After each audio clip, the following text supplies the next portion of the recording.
Hello everyone, welcome to G centric. और पिछले lecture में हम लोग स्टडी स्टेट एसे एनालिसिस के ऊपर जितना थ्योरी रिक्वायरमेंट था वो कंप्लीट कर चुके हैं। इस लेक्चर से अब हम लोग न्यूमेरिकल स्टार्ट करेंगे। आपको दो तीन चीज बता दूं मैं आपको न्यूमेरिकल कराने में। देखिए एसी में सिर्फ 3 से 4 पॉइंट्स आपको ध्यान में रखना है। कोई भी न्यूमेरिकल करो 3-4 पॉइंट को माइंड में रखना और उसको बहुत अच्छे से लगाना। उसको लगाने में कई बार गड़बड़ हो जाती है, लाइक इंडक्टर या कैपेसिटर को चेंज करने में, रिएक्टिव क्वांटिटी में चेंज करने में, ओमिक वैल्यू में चेंज करने में कई बार स्टूडेंट गड़बड़ कर देते हैं। आरएमएस, पीक, एवरेज, फेज से एंगल से इंस्टेंटेनियस वैल्यू, इनमें दिक्कतें होती है, उनको बहुत ध्यान से करना है। बस 3-4 चीजों का ध्यान रखेंगे, न्यूमेरिकल बहुत आसान है। और अब वर्चुअल कैलकुलेटर है आपके पास। वर्चुअल कैलकुलेटर में कॉम्प्लेक्स सॉल्व नहीं होता है, इस वजह से आपको गेट एग्जामिनेशन में जो भी वैल्यू मिलेगी अब बहुत ही इजी वैल्यू मिलेगी। ठीक है, ऐसा नहीं होगा बहुत ज्यादा कैलकुलेशन होगा, बहुत इजी मिलेगी, आप बहुत अच्छे से कर ले जाएंगे। तो डरिएगा नहीं, एसी के न्यूमेरिकल देख के एकदम घबराने का नहीं है ना। आपको सिंपली क्वेश्चन को रीड करना है, पहले आप खुद से ट्राई करेंगे, स्क्रीन को पॉज करना है, पहले खुद से ट्राई करना, उसके बाद मेरे सॉल्यूशन से आपको मैच करना है। पहले तो आंसर मैच करना, उसके बाद प्रोसीजर भी मैच करना। हो सकता है कुछ आप मुझसे भी बेहतर तरीके से आप क्वेश्चन को सॉल्व कर ले, वो भी हो सकता है, बिल्कुल हो सकता है। ठीक है, और हो सकता है मेरे सॉल्यूशन से आपको कुछ और एक्स्ट्रा पॉइंट मिल जाए कि किस तरीके से अप्रोच करना है। देखिए मैं आपको क्रैश कोर्स में ये नहीं कि मैं नेटवर्क सिखाने आया हूं, मैं आपको दिखाना आया हूं कि कैसे इफेक्टिवली हम न्यूमेरिकल सॉल्व कर पाए वहां प्रेशर सिचुएशन में, और क्या ऐसी गलतियां, छोटी छोटी मिस्टेक्स होती है जिसकी वजह से हम न्यूमेरिकल गड़बड़ कर देते हैं, गलत कर देते हैं। ठीक है, चलिए अब स्टार्ट करते हैं। पहला क्वेश्चन नंबर 49 क्वेश्चन कर चुके हैं। An RLC series circuit has a resistance R of 20 ohm and a current which lags behind the applied voltage by 45 degree. If the voltage across the inductor is twice the voltage across the capacitor, what is the value of inductive reactance? मतलब आपसे क्या पूछा है? देखिए दो तीन चीजें हैं यहाँ पे, जो आपको क्वेश्चन में गिवन है उनको बहुत अच्छे से डिकोड करना। पहला चीज है ना, तो यहाँ पर आपको सीरीज आरएलसी सर्क्यूट है, तो आपने बनाया देखिए series RLC circuit, R L और सी, ये सीरीज आरएलसी सर्क्यूट, और इस पे सप्लाई वोल्टेज लगा है आपका। इस तरीके से मैंने सप्लाई वोल्टेज ही बना दिया, जिसमें रेजिस्टेंस की वैल्यू गिवन है 20 ओम। ठीक है भाई साहब, इतनी चीजें क्लियर है। और आपको क्या बोला है? A current which lags behind the applied voltage by 45 degree. इसका मतलब करंट सीरीज है तो करंट तो एक ही होगा, ये करंट आई, मास्टर करंट है ना, और यहां का अप्लाइड वोल्टेज V है। इससे क्या हो रहा है, वोल्टेज V, थोड़ा सा मैं जूम आउट कर देता हूं, यहां पर ये जो वोल्टेज V है ये करंट से कितना है, 45 डिग्री लैग कर रहा है, ये बात हमें पता है। If the voltage across the inductor, ये जो वोल्टेज अक्रॉस द इंडक्टर है ना VL, और यहां पे VC, ये जो वोल्टेज अक्रॉस द इंडक्टर है वो कितना है, twice the voltage across capacitor. ये एक रिलेशन और की बने, इतनी चीजें हमें पता, बाकी और कुछ भी नहीं पता। तो आपको देखिए क्या करना है, सीरीज आरएलसी का आपको जो फॉर्मूले बनाए, मैंने डेरिवेशन पढ़ाया है फुल कोर्स में, उसमें मैंने फेजर को बहुत अच्छे से फोकस किया है। अब देखिए इसका फेजर बनाएंगे तो किस तरीके से फेजर बनेगा। अगर मैं फेजर बनाऊं इसका, तो यहां पर देखिएगा, ध्यान से फेजर को ध्यान से देखना, यहां पर क्या होगा फेजर बनाएंगे तो ये है हमारा सीरीज में हम लोग बेस किसको लेते हैं, करंट को बेस लेते हैं। ठीक है, उसके बाद आपको पता है कि वोल्टेजेस जो है ये VR वोल्टेज उसी में आ जाएगा, उसी फेज में आ जाएगा, वोल्टेज अक्रॉस रेजिस्टेंस। फिर क्या होगा, इंडक्टर में क्या होता है, करंट लीड करता है और वोल्टेज क्या करता है, लीड करता है। तो ये वोल्टेज यहाँ लीड की जगह मैं यहाँ पे बना देता हूँ, है ना, यहाँ बना देते थे हम लोग, ये भी आपको क्लियर होगा। ये हो गया हमारा VL वोल्टेज, और VC वोल्टेज कहाँ पे, नीचे की साइड में VC वोल्टेज बनता था। ठीक है, थोड़ा सा लाइन स्ट्रेट नहीं है, बाकी आप स्ट्रेट कर लेना। चलो ये हो गया VC वोल्टेज। और उसके बाद देखिए अब आपको पता है कि फाइनल वोल्टेज और करंट के बीच में जो करंट है वो क्या कर रहा है, लैग कर रहा है, लैग कर रहा है। इसका मतलब इस आरएलसी में किसका डोमिनेंस ज्यादा है, इंडक्टेंस का डोमिनेंस ज्यादा है। इंडक्टेंस का डोमिनेंस ज्यादा है, इसका मतलब जो ओवरऑल वोल्टेज है वो आपका कहां आएगा, ओवरऑल वोल्टेज, ये यहां पे ओवरऑल वोल्टेज V आएगा, और उससे करंट क्या करेगा, लैग करेगा, और एंगल क्या रहेगा, 45 डिग्री। तो इसका मतलब है कि ये वाली जो क्वांटिटी है, यहां पे ये जो क्वांटिटी है, ये जो क्वांटिटी, ये क्वांटिटी, ये क्या कहलाएगी, VL माइनस VC, क्योंकि ये VC ऊपर आता है और VL में से VC माइनस होके ये जो लेंथ है VL माइनस VC कहलाता है। बाकी आपको फेजर से बहुत डिटेल वर्जन में मैं बता चुका हूं, इतनी इंफॉर्मेशन पता होनी चाहिए। ठीक है। अब देखिए यहाँ पे इंडक्टिव रिएक्टेंस निकालना है, मतलब हमें कहीं ना कहीं एक्सेल की तरफ जाना है, एक्सेल हमें फाइंड आउट करना है। एक्सेल फाइंड आउट करना, हमारे पास क्या क्या गिवन है, हमारे पास एक रेजिस्टेंस की वैल्यू है, एंगल है, तो क्या हम एंगल से कुछ इस तरीके से निकाल सकते हैं क्या? एंगल देखिएगा, है ना, अभी मुझे नहीं पता कि कैसे क्वेश्चन सॉल्व होगा, बट मैं एंगल से इतना तो सॉल्व कर सकता हूं कि 10 45 तो क्या हो जाएगा, परपेंडिकुलर अपॉन बेस, तो परपेंडिकुलर कितना है, VL माइनस VC, ये सब मैग्नीट्यूड है ना, VL minus VC divided by VR, perpendicular upon base, इतना कर सकता हूं मैं। अच्छा मुझे एक चीज बताइए, यहां पर VL और VC के बीच में क्या रिलेशन है, कि यहां पर हम VC को क्या, VL by 2 equal to VC, मतलब VC की प्लेस पर हम VL बाई 2 रख सकते हैं, बिल्कुल रख सकते हैं। तो 1045 तो क्या हो जाएगा, 1 हो जाएगा, और VC की जगह VL बाई 2 कर दिया मैंने, डिवाइडेड बाय VR कर दिया। तो यहां से देखिए एक VL में से आधा जाएगा तो फिर क्या बचेगा, VL बाई 2 बचेगा डिवाइडेड बाय VR, है ना। अब देखिए यहां पर क्या करेंगे, आपको पता है कि करंट तो क्या है, एक है, करंट क्या है, एक है, तो हम यहां पे ये कर सकते हैं कि करंट से डिवाइड कर दें। अगर मैं करंट से डिवाइड कर दूं तो वोल्टेज डिवाइडेड बाय करंट, है ना, करंट से दोनों साइड में करंट से डिवाइड कर दूं तो कोई फर्क पड़ेगा क्या, क्योंकि सीरीज सर्किट है तो करंट तो एक ही है। तो क्या हम ऐसा बोल सकते हैं, VL divided by 2I, divide कर दिया मैंने, है ना, डिवाइड कर दिया, वोल्टेज डिवाइडेड बाय करंट और VR डिवाइडेड बाय करंट, कोई अंतर पड़ेगा क्या, है ना। इसमें मैंने क्या किया, करंट से डिवाइड कर दिया दोनों साइड में, ऊपर भी कर दिया नीचे भी कर दिया, तो उसका कोई मतलब नहीं है। बट उससे क्या हुआ देखिएगा, बहुत चेंजेस क्या हो गया, 1 equal to VL by I, क्योंकि एक्सेल क्या होता है, एक्सेल होता है वोल्टेज डिवाइडेड बाय करंट, तो हम ये बोल सकते हैं कि इस वाली क्वांटिटी को VL बाई I को हम क्या बोल सकते हैं, एक्सेल डिवाइडेड बाय 2, और VR बाई R, मतलब यहां का voltage VR divided by current, तो क्या होगा, रेजिस्टेंस हो जाएगा, तो ये हो जाएगा रेजिस्टेंस, जो कि वैल्यू गिवन है 20, ठीक है, और 20 नीचे आ जाएगा तो 40, और इधर की साइड में चले जाएगा तो एक्सेल कितना हो जाएगा, 40 ओम इज द आंसर, ठीक है। तो इस क्वेश्चन से हमने क्या सीखा, इससे हमने फेजर का आइडिया अगर है आपको तो काफी आसानी से आप ट्रिग्नोमेट्री के फॉर्मूले से ही ये क्वेश्चन करेक्ट कर सकते हैं। बट शर्त है आपको सीरीज RLC का यूटिलाइजेशन किया हम लोगों ने, करंट कॉमन था, ये चीज करी, बाकी जो एग्जिस्टिंग रिलेशन जो भी गिवन डेटा है रिलेशंस, वो सारे के सारे अभी हम लोगों ने यूज करे। आप में से हो सकता है बहुत सारे स्टूडेंट अलग तरीके से भी क्वेश्चन करेक्ट कर लिए होंगे, आप वो अपना सॉल्यूशन और इस सॉल्यूशन को कंपेयर कर लीजिए, जो बेस्ट लगे आपको उसको पिक करना है। मैं पढ़ा रहा हूं इसका मतलब ये नहीं कि बेस्ट सॉल्यूशन है, बट मैं आपको एडवाइस दे रहा हूं क्योंकि देखिए नेटवर्क में क्या होता है ना, जो ब्रेन है, ये ब्रेन का अगर मैं 10 बच्चों को खड़ा कर दूंगा ना, 10 का ब्रेन नेटवर्क सॉल्व करने में अलग अलग चलेगा, तो आपका ब्रेन किस मेथड को ज्यादा एडॉप्ट करता है ये आपको पता है, मुझे नहीं पता है। तो आपको सिर्फ मैं ये बोल रहा हूं, अप्रोच को ध्यान रखना, गिवन डेटा को बहुत ध्यान से उठाना, ठीक है। तो जो बेसिक्स है, जैसे होता है ना क्रिकेट में क्या होता है, हर प्लेयर देखिए, विराट कोहली, सचिन तेंदुलकर, राहुल द्रविड़, सभी जितने भी क्रिकेट के प्लेयर्स होते हैं, सबका फाउंडेशन तो वही है ना, ट्रेनिंग एक जैसा होता है, बट फिर भी खेलने का अंदाज सबका अलग अलग है। कोई एक बेहतर शॉट दूसरा वाला खेलता है, तो वही शॉट कवर ड्राइव या स्ट्रेट ड्राइव हर बैट्समैन अलग अलग तरीके से खेलता है, मतलब पैटर्न वही है बट उनका स्टाइल अलग हो जाता है। कोई बहुत ज्यादा परफेक्शन से खेलता है, कोई आड़े बल्ले से भी खेलता है, इस तरीके से हो सकता है। तो नेटवर्क भी वैसा ही है, आपको सिर्फ और सिर्फ मैं आपको फाउंडेशन में जो सारी चीजें फेजर्स वगैरह, फेजर तो वही लगाऊंगा ना जो हर स्टूडेंट लगाएगा, बट उसके बाद की कैलकुलेशन हो सकता है कोई यहां से वोल्टेज का फेजर नहीं बना के वो अपना इंपीडेंस ट्रायंगल या उस तरीके से भी जा रहा है, तो जा सकते हैं। चलिए, मजा आया क्वेश्चन में, अच्छा क्वेश्चन था, इस तरह के क्वेश्चन गेट में आ सकते हैं। नेक्स्ट क्वेश्चन देखते हैं, क्वेश्चन नंबर 51, बहुत ही जबरदस्त क्वेश्चन है। For the circuit shown in the figure the steady state current through the inductor. अब इस इंडक्टर में स्टडी स्टेट करंट कितना जाएगा वो आपको फाइंड आउट करना है। अब देखिए, इस तरह के जब भी क्वेश्चन आए तो 2-3 चीजें आपको बहुत ध्यान से देखना है। पहली चीज कि ऑप्शन किस तरीके से अरेंज है। ऑप्शन आपके क्या है, इंस्टेंटेनियस वैल्यू में है। काय में है आपके ऑप्शंस, इंस्टेंटेनियस वैल्यू में है।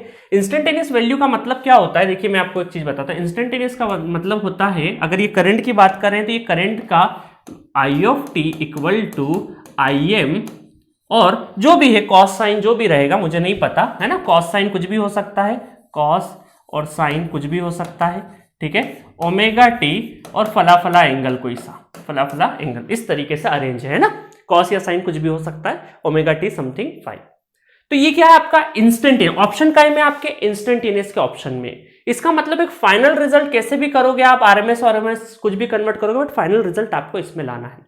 अब आप ऑप्शन को देखिए और यहाँ पे सोर्स देखिए, क्या क्या देखना है, पहली चीज तो ये देख ली। दूसरा चीज ये देखना है आपको कि देखिए आपका जो सोर्स है वो आपका क्या है, साइन में है, काय में है, साइन में। बट आप ऑप्शन देखेंगे तो सिर्फ साइन में नहीं है, साइन के साथ में कॉस में भी ऑप्शन है, कॉस में और साइन में दोनों में ऑप्शन है।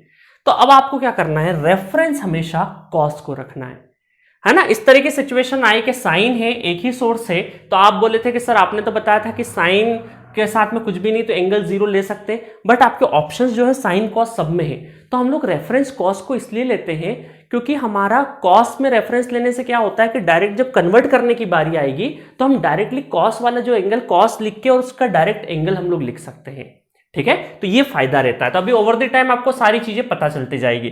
तो इसको हम लोग कैसे कन्वर्ट करेंगे, इसको कन्वर्ट करेंगे, अभी देखिए ये वाली जो सामने आगे की साइड में है ये सारे के सारे क्या है आपके, सारे के सारे पीक में है और ये डायरेक्ट पीक में है। तो टू एंगल माइनस, देखिए हम क्या कर सकते हैं इसको, to angle 5 minus 90 degree, 5 minus 90, तो 5 तो क्या है इसका 0 है, तो 0 माइनस 90, तो डायरेक्टली मैं इसको माइनस 90 डिग्री लिख रहा हूं, माइनस 90 डिग्री लिख रहा हूं, ठीक है, माइनस 90 डिग्री लिख रहा हूं। समझ में आया ना, 2 एंगल 5 माइनस 90, बट यहां 5 तो क्या है 0 है और ओमेगा क्या है sine t, sine omega t, तो 1 है ना, या ओमेगा कितना है 1 है, ओमेगा क्या हो जाएगा 1 हो जाएगा। अब यहां पे आपको करंट निकालना है, ठीक है, यहां पे क्या निकालना है आपको, करंट निकालना है। तो इसका मतलब है कि अगर आप यहां पर केवीएल लगा देते हैं थोड़ी देर के लिए, वोल्टेज, ये नोडल वोल्टेज, ये पूरा का पूरा वोल्टेज एक ही है, वोल्टेज भी, तो यहां का अगर वोल्टेज पता चल जाए, यहां का वोल्टेज पता चल जाए और यहां पे सारे 1 ओम 1 हेनरी, तो 1 हेनरी को कैसे चेंज करते हैं हम लोग, 1 हेनरी को अगर हम लोग इंडक्टेंस को चेंज करेंगे तो ये हो जाएगा हमारा एक्सएल, तो ओमेगा एल, जे ओमेगा एल, इसको हम लोग जे ओमेगा एल, तो ये हो जाएगा ओमेगा कितना है 1 है और ये भी 1 है, तो ये जे में, और ये कैसे चेंज होगा, ये होगा minus j by omega C, तो ओमेगा कितना है 1 और सी भी कितना है 1, तो ये नॉट सी 1/2 है, तो ये हो जाएगा माइनस 0.5 या minus j by 2, minus j by 2। तो 2-3 चीजों का ध्यान रखना है आपको। पहले तो ऑप्शन आपको देखना है कि साइन कॉस वगैरह में है, तो आपको डायरेक्टली साइन को क्या करना है, 2 एंगल 5 माइनस 90। अब आप बोलेंगे सर आप 0 भी ले सकता था, बट आपके ऑप्शन साइन कॉस में है तो वापस कन्वर्ट करने में दिक्कत आएगी। कन्वर्ट हम लोग क्या करते हैं, कॉस को रेफरेंस मानिए आप, एक हमेशा पैटर्न, नहीं तो क्या होगा एग्जामिनेशन में क्या होगा, आप इससे नहीं आ रहा तो वो लगा लेंगे, इससे नहीं आ तो वो लगा लेंगे, एक पैटर्न हमेशा पकड़ के चलिए। और मैं नेटवर्क थ्योरी जब पढ़ाता हूं तो कॉस को रेफरेंस लेता हूं, कॉस को रेफरेंस ले रहा हूं और उसके एवज में साइन जो लिखूंगा वो 5 माइनस 90 लिखूंगा, ताकि वापस जब कन्वर्ट करूं तो डायरेक्टली मैं कॉस में ही कन्वर्ट करूंगा और जो एंगल दिखेगा उसको वापस ले आऊंगा, ठीक है। अब देखिए यहां पर बड़ा आसान है, अगर करंट निकालना है आपको, करंट, तो आई ऑफ टी एल करंट निकालना है, तो वोल्टेज, ये वाला वोल्टेज डिवाइडेड बाय जे, तो आपका क्या हो जाएगा, करंट आ जाएगा। तो आपको ये नोड वोल्टेज एक बार निकाल लिया, तो वहां से जो जे है, जे क्या है आपका ओमिक वैल्यू है, जस्ट लाइक रेजिस्टेंस। एक बार आपने इंडक्टर कैपेसिटर को ओमिक वैल्यू में कन्वर्ट कर लिया, रिएक्टेंस में कन्वर्ट कर लिया, तो उसको एज अ रजिस्टर ट्रीट करिए, बस ये आपको जे के साथ में लिखना है, ठीक है। एसी में इतना ही है, आपको सोर्स चेक करना है, उसके बाद सोर्स के बाद इंडक्टर और कैपेसिटर को चेंज करना, ये चेंज करते तो आता होगा आपको, ठीक है। और उसके बाद ये साइन कॉस वाले ऑप्शंस, अगर यहाँ पे आरएमएस वगैरह में होते तो हम इसको क्या करते, बाय √2 भी करके आरएमएस में ही लेते, बट अभी हमारे आरएमएस में ऑप्शन नहीं है, पीक समथिंग है, आईएम कॉस या आईएम साइन समथिंग कुछ है, तो हम लोगों ने इसको आरएमएस में चेंज नहीं किया। समझ में आया, ये पहला क्वेश्चन था, इस वजह से सारे बेसिक्स आपको बता रहा हूं डिटेल वर्जन में। चलिए अब जल्दी से हम नोडल लगा देते हैं, है ना। अब नोडल तो सिखाई दिया मैंने ऑलरेडी, तो V के ऊपर खड़े होकर नोडल लगाएंगे, तो V डिवाइडेड बाय 1, क्योंकि V माइनस ये हमारा पूरा का पूरा क्या है, ग्राउंड है, पूरा का पूरा ग्राउंड है, तो V divided by 1 plus V divided by J plus V divided by minus J by 2, ठीक है। और ये इनकमिंग है तो इक्वल टू कितना हो जाएगा, 2 एंगल माइनस 90, ठीक है। अब इसको सॉल्व कर लेते हैं, इसको सॉल्व कर लेंगे तो कितना हो जाएगा V, और देखिए जे से मल्टीप्लाई डिवाइड कर देंगे तो ये क्या हो जाएगा माइनस JV, ठीक है, ये ऊपर चले जाएगा और माइनस माइनस फिर जे जे का क्या कर देंगे मल्टीप्लाई डिवाइड, तो जे स्क्वायर क्या हो जाएगा माइनस माइनस माइनस क्या हो जाएगा प्लस हो जाएगा, तो प्लस जे टू वी, ठीक है, इक्वल टू 2 एंगल माइनस 90। अब क्या हो गया यहां से v को कॉमन, देखिए दो j2v माइनस jv, तो दो में से एक चले जाएगा और प्लस का रहेगा, तो v plus jv equal to 2 angle minus 90, और v कॉमन ले लेंगे तो v कॉमन ले लेंगे तो 2 angle minus 90 divided by 1 plus j, और 1 प्लस j को क्या करेंगे हम लोग 2 एंगल माइनस 90, ये हो जाएगा 1 square under root 1 square plus 1 square, तो अंडर रूट 2, और एंगल 45 डिग्री हो जाएगा, 1 1 है और दोनों प्लस में है तो काय में आ जाएगा आपका फर्स्ट क्वाड्रेंट में, तो ये 45 डिग्री हो जाएगा, ठीक है। तो ये हो जाएगा आपका v equal to 2 by root 2 angle हो जाएगा माइनस 135 डिग्री, ये हो गया v, सिंपल सा। अब आप क्या करेंगे v की जगह पे यहां रख दीजिए और करंट निकल जाएगा, तो ये हो जाएगा 2 रूट 2 डिवाइडेड एंगल माइनस 135 और डिवाइडेड बाय इसका क्या हो जाएगा 1 एंगल प्लस 90, ठीक है, तो ये यहां पे जाएगा, तो 135 में क्या हो जाएगा 90, और ऊपर जाता है तो माइनस होता है ना, ये सारी चीजें तो पता है आपको, 45 ऊपर जाके क्या हो जाएगा माइनस 45 का, तो ये इतने बेसिक्स तो आपको पता होने ही चाहिए। तो ये हो जाएगा रूट टू का मल्टीप्लाई कर देंगे, रूट टू का, चलिए मैं कर देता हूं इतना भी, रूट टू का मल्टीप्लाई कर देंगे, तो असल में ये हमारे रूट टू फिर 2 से कैंसिल हो जाएगा, और एंगल हो जाएगा आपका 135 और 90 225 हो जाएगा, ठीक है। तो ये हो जाएगा 225 और वो भी कहेगा माइनस का 225, ठीक है। आई ऑफ टी आंसर क्या हो गया, आंसर हो गया रूट 2 एंगल माइनस 225। ध्यान रखना ये वाला अभी मैग्नीट्यूड कौन सा पीक वैल्यू का है, क्योंकि हमने शुरू से क्या लिया है पीक वैल्यू लिया, आरएमएस में कन्वर्ट नहीं किया है। अगर ऑप्शन में इस तरीके से मैग्नीट्यूड और एंगल और आरएमएस का कुछ ऑप्शन होता तो हम उस तरीके से लेते, फिर बाय रूट 2 लगा के लेते, है ना। इस छोटे सा पॉइंट है पीक और आरएमएस, इसमें बहुत सारे स्टूडेंट गड़बड़ करते। अब देखिए आप बोलेंगे सर ऑप्शन तो नजर ही नहीं आ रहे, अभी कन्वर्ट करेंगे। अब कन्वर्ट कैसे करेंगे, हमने क्या किया रेफरेंस, क्योंकि साइन को हमने 5 - 90 लिया, मतलब कॉस हमारा रेफरेंस था, कॉस रेफरेंस था, तो हम लोगों ने क्या किया root 2 cos omega t, omega मतलब 1, तो टी माइनस 225। देखिए कॉस में कन्वर्ट करने में आसानी इसलिए रहती, कॉस को रेफरेंस लिए लेते हैं क्योंकि डायरेक्टली जो एंगल है उसी को नोट डाउन करना है, उसी को आपको नोट डाउन करना है। अब आप देखिए 225 कहीं से कहीं ऑप्शन में नजर आ रहे हैं क्या, ऑप्शन में देखिए पहली चीज तो हम लोग एक काम करते, साइन वाले तो ऑप्शन खत्म कर देते, अभी खत्म नहीं करना है ना साइन वाले, क्योंकि कई बार ऑप्शन ऐसे होते हैं कि इस कॉस को साइन में कन्वर्ट करके, इस कॉस को साइन में कन्वर्ट करने के बाद जो आंसर आता है वो साइन के फॉर्म में भी हो सकता है, ये चीजें भी होती है। तो पहले तो हम लोग हमारा अप्रोप्रिएट एक काम करते, चेक कर लेते हैं कि रूट 2 कॉस टी माइनस 225, तो सबसे पहले तो माइनस वाला चीज है, तो ये वाला हमारा जो है 3 π/4, ये कितना हो रहा है वो देख लेते हैं। पाई मतलब 180 डिग्री, तो 3 × 180 डिग्री डिवाइडेड बाय 4, 135 हो रहा है। ये कितना हो रहा है 135, तो 135 तो नहीं है 225 है। चलिए फिर दूसरा कॉस का चेक करते हैं, तो ये हो रहा है 135 बट प्लस का है, तो कहीं ऐसा तो नहीं कि माइनस 225 को प्लस में 135 बोलते हैं, ऐसा चेक कर लें। अगर ऐसा होगा तो यही ऑप्शन हमारा करेक्ट हो जाएगा। तो माइनस 225 का मतलब देखिएगा, माइनस 225 का मतलब, माइनस का मतलब क्या है, माइनस का मतलब हम लोग कहां चलते हैं क्लॉकवाइज, तो क्लॉकवाइज में 90 माइनस 180 और ये कहीं 225 यहां पे कहीं होगा 225, है ना, ये एंगल क्या रहेगा आपका 225 और क्लॉकवाइज घूम रहे हैं, इस वजह से ये माइनस का है।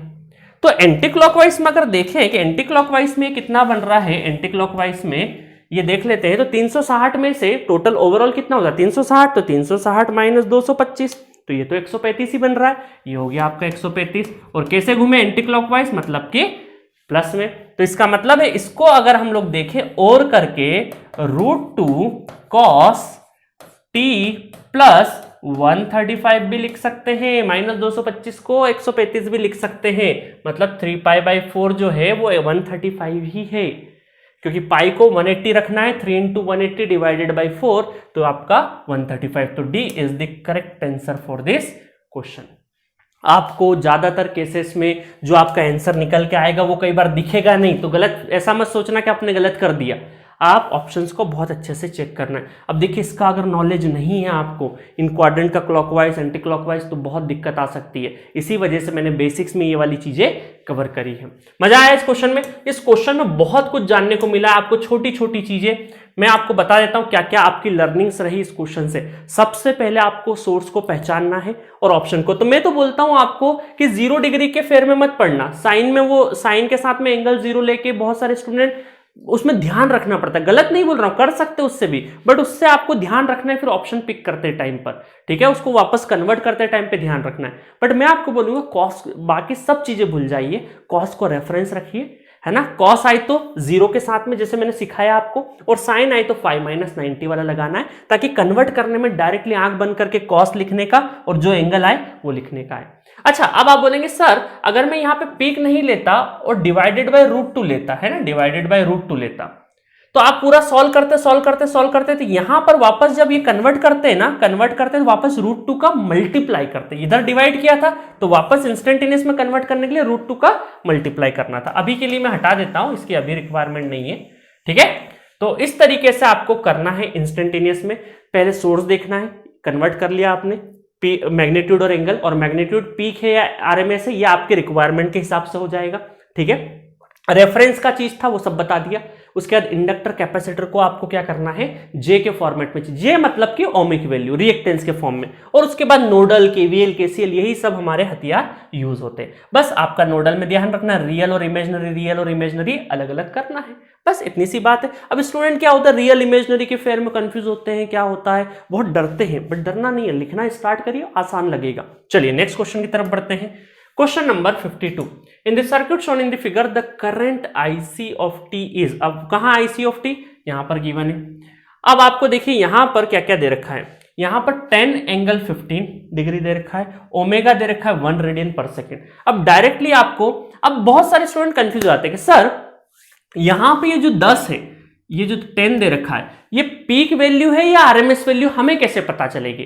तो आप एक काम करिए, अभी आप शुरू में कुछ भी एज्यूम करके मत चलिए, जो लिखा है उसी से सॉल्व करिए, जो लिखा है अभी, क्योंकि हमें ना क्वेश्चन में कहीं गिवन है, कुछ भी नहीं गिवन है, ठीक है। यहां लिखते कि आरएमएस, तो हम फिर इसको आरएमएस कंसीडर करते हैं ना। कई बार ऐसा होता है आपके क्वेश्चन में कि यहां पे आरएमएस लिखा जाता, तब हम लोग इसको आरएमएस लेते हैं, ठीक है। बट अभी हमें नहीं पता कि जो 10 है ये पीक है या आरएमएस है, अभी नहीं पता। मैग्नीट्यूड और एंगल के फॉर्म में लिखा है, ओमेगा लिखा है। अब आपको क्या करना है, ये आईसी देखा। अब देखिए यहां पर ध्यान से देखिए कि 1 और 1 हेनरी, 1 रेजिस्टेंस सेम है, कैपेसिटेंस और इंडक्टर सेम है।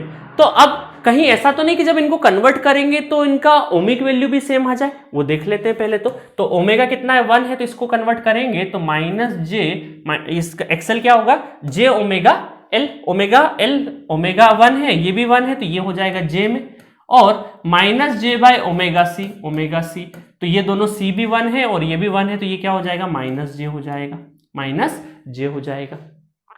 तो इसका मतलब है कि ये जो वोल्टेज है, देखिए इस तरीके से सर्किट बन रहा है कि ये आपका ये भी पैरेलल में, ये भी पैरेलल में, और ये वोल्टेज अप्लाई हो रहा है, तो ये वोल्टेज दोनों पे क्या रहेगा, सेम रहेगा। मतलब इस तरीके से मैं लिख सकता हूं कि ये रेजिस्टेंस और ये इंडक्टर और ये रेजिस्टेंस और ये कैपेसिटर, ठीक है, और एक वोल्टेज है आपका जो कि पैरेलली कनेक्ट है, ये वोल्टेज है, ठीक है, 10 एंगल 15 डिग्री, और ये 1j 1 - j, ठीक है।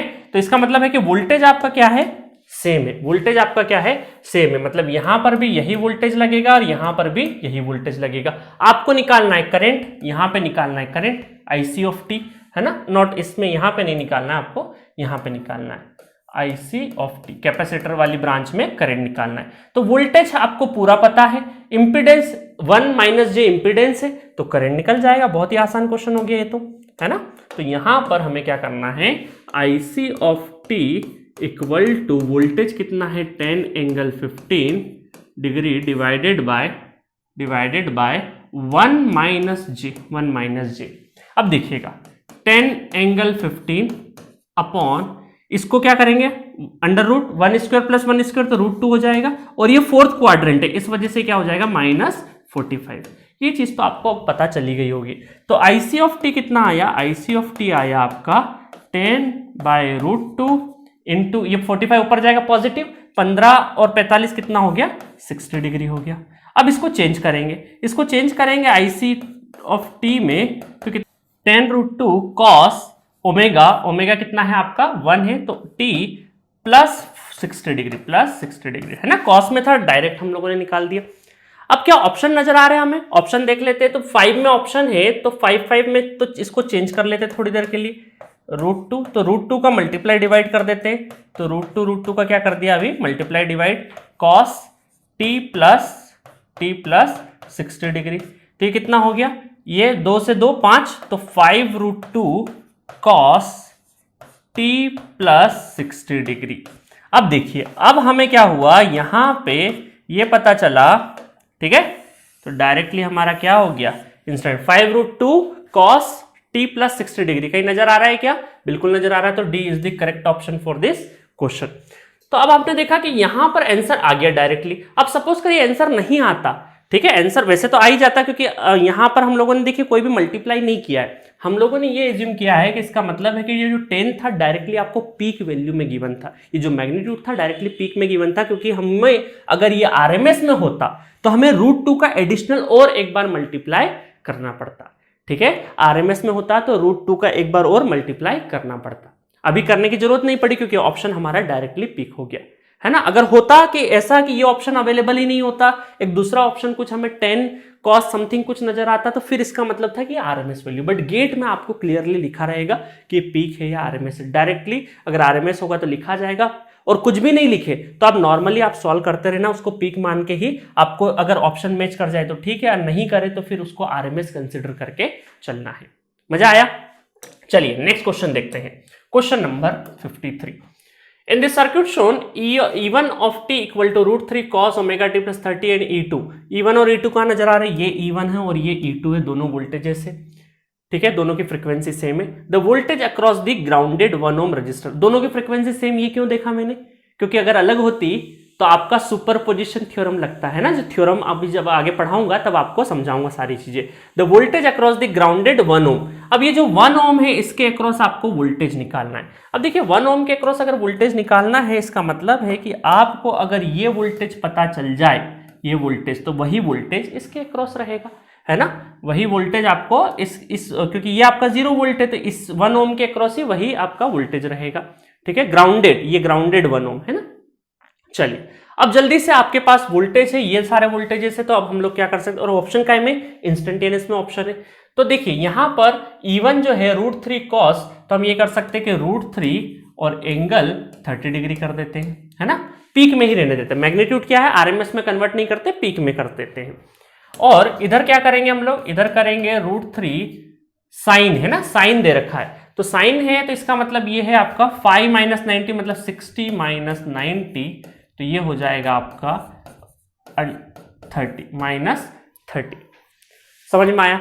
चलिए अब हम लोग क्या करेंगे, नोडल लगा देते हैं, नोडल इज द बेस्ट, तो कितना हो जाएगा, नोडल लगा देंगे तो V - √3 angle 30 divided by 1 plus V/1 plus V - √3 angle -30 divided by 1 equal to 0, ठीक है। अब V को हम लोग V ये कितना हो गया, एलसीएम तो कुछ लेने की जरूरत नहीं, तो 3V हो गया, और ये बाकी के उस साइड में चले जाएंगे, तो √3 को मैं कॉमन ले लेता हूं, तो ये हो जाएगा 1 एंगल 30, ठीक है, और -1 एंगल -30, नॉट माइनस प्लस ही आ जाए, क्योंकि उस साइड में जाके दोनों के दोनों क्या हो जाएंगे, एडिशन हो जाएगा, ठीक है।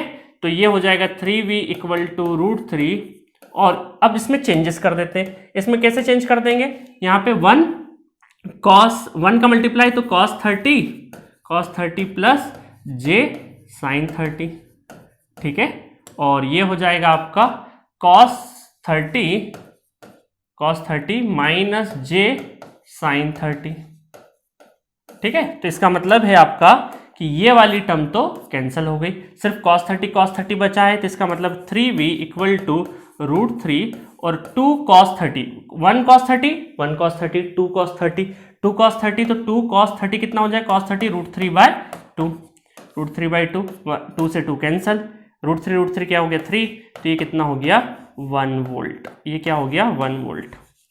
अब ऑप्शन देखिए, ऑप्शन में कहीं पर भी 1 वोल्ट गिवन है क्या? नहीं गिवन है, तो इसका मतलब ये इंस्टेंटेनियस में कन्वर्ट करना पड़ेगा। अभी तो आपका क्या आया, V इक्वल टू कितना आया, 1 एंगल 0। तो अभी हम इसको काय में चेंज करेंगे, इंस्टेंटेनियस में चेंज करेंगे। तो V इक्वल टू, अब देखिए आपने जब ये वोल्टेज कन्वर्ट करे थे तब ये मैग्नीट्यूड क्या लिया था, पीक लिया था, पीक के फॉर्म में लिया था, है ना। तो पीक के फॉर्म में लिया था, तो यहां पर भी आपको मल्टीप्लाई √2 का मल्टीप्लाई करने की जरूरत नहीं, डायरेक्टली आप 1 लिखिए, कॉस लिखिए, ओमेगा कितना है, ओमेगा आपका कितना है, ओमेगा जस्ट ओमेगा के फॉर्म में ही है, ओमेगा के फॉर्म में ही है, ओमेगा टी और प्लस 0 क्योंकि 0 है, तो इसका मतलब V इक्वल टू कितना हो गया, कॉस ओमेगा टी। कोई ऑप्शन नजर आ रहा है? बिल्कुल आ रहा है, A is the correct option for this question. अब देखिए बहुत सारे स्टूडेंट क्या करेंगे, सर हम तो, हमारी आदत क्या है, √3/√2 कर देते हैं, मतलब आरएमएस में लिखने की आदत है, आरएमएस में लिखिए, सॉल्व करिए, तो यहां पर भी आंसर कुछ और आएगा, फिर उसको जब वापस चेंज करें तो √2 का जैसे आपने यहाँ डिवाइड किया था आप मल्टीप्लाई करना, कन्वर्ट करते टाइम पे मल्टीप्लाई जरूर करना, है ना। तो अब आपको कहानी क्लियर होगी। अब अभी मैंने क्या किया, पीक में ही लेके आ गया, पीक में, क्योंकि मुझे वापस कन्वर्ट करते टाइम पे डायरेक्ट ऑप्शन मिल गया, है ना। तो चलिए, तो इस तरीके से आपको कन्वर्ट करना है। अब आपके लिए काफी कंफर्टेबल होगा, कब करना है कब नहीं करना है, ऐसे 3-4 क्वेश्चन और करा दूंगा ना, बाकी सब सीख जाएंगे। चलिए एक क्वेश्चन और कर लेते हैं इस लेक्चर में। A series circuit has an impedance Z equal to 5 - j12, its susceptance is. अब बहुत सारे स्टूडेंट को ससेप्टेंस का मतलब भी नहीं पता होगा, ठीक है। आपको देखिए 2-3 चीजें बता देता हूं। इंपीडेंस के लिए सब कुछ फैमिलियर होते हैं, R + - jx, इसको बोलते हैं इंपीडेंस, इसको बोलते हैं रेजिस्टेंस, इसको बोलते हैं हम लोग रिएक्टेंस। इंपीडेंस का उल्टा एडमिटेंस क्या होता है, इसको क्या बोलते हैं हम लोग, एडमिटेंस, 1/z एडमिटेंस। रेजिस्टेंस का उल्टा क्या होता है, कंडक्टेंस, 1/r को हम लोग कंडक्टेंस बोलते हैं। और यहां पर एक b, स्मॉल b से सिंबल करते हैं, तो 1/x। रिएक्टेंस का उल्टा क्या होता है आपका, ससेप्टेंस, इसको बोलते हैं ससेप्टेंस। अब ससेप्टेंस आपका इंडक्टिव भी हो सकता है और कैपेसिटिव भी हो सकता है। अगर ये रिएक्टेंस इंडक्टिव XL रहा तो ये BL हो जाएगा, ठीक है। और यहां पर अगर आपका कैपेसिटिव रहा तो आपका ये कैपेसिटिव ससेप्टेंस हो जाएगा। ससेप्टेंस इंडक्टिव ससेप्टेंस भी होते हैं और कैपेसिटिव ससेप्टेंस भी होते हैं, ऑलरेडी आपको थ्योरी में बता चुका हूं। अब चलिए यहां पर इंपीडेंस है। अब बहुत सारे स्टूडेंट डायरेक्टली क्या गलती करते हैं कि तुरंत ये वाली इसको उल्टा करके लिख देते हैं ससेप्टेंस। ऐसा नहीं करना, पूरा बहुत अच्छे से आपको करना है। y equal to 1/z,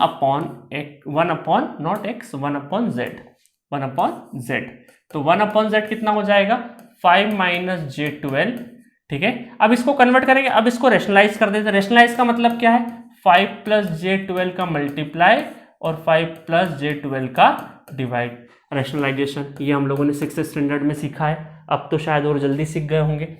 5 + j12 upon ये कितना होता है, 5² + 12 का स्क्वायर, तो ये हो जाएगा आपका ये 25, 144, तो ये हो जाएगा 125 और 144, 169 मतलब 5/169 और प्लस j12 डिवाइडेड बाय 169, ठीक है। तो ये क्या कहलाएगा, आप ये कहलाता है y equal to G + JBL, that is susceptance, 12 divided by 169, तो D इज द ससेप्टेंस।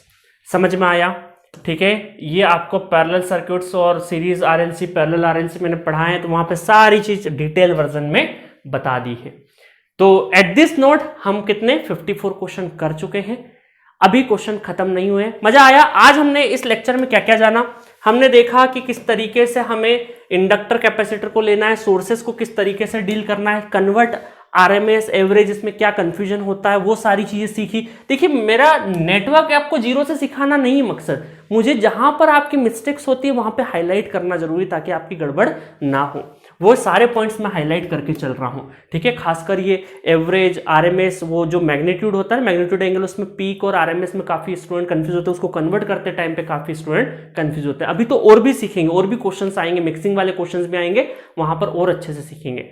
तो नेक्स्ट लेक्चर में मिलेंगे और भी इंटरेस्टिंग क्वेश्चंस के साथ, तो जुड़े रहिए और इस सेशन को ज्यादा से ज्यादा शेयर करिए। और ऐसे स्टूडेंट सुन रहे हो जो नए नए अभी आए इस चैनल पे, इस प्लेटफॉर्म पे, तो जी सेंटर का एप्लीकेशन पे जाइए, वहां फुल नेटवर्क पहले पढ़िए, फिर इस क्रैश कोर्स को अटेंड करेंगे तो ज्यादा हेल्पफुल रहेगा।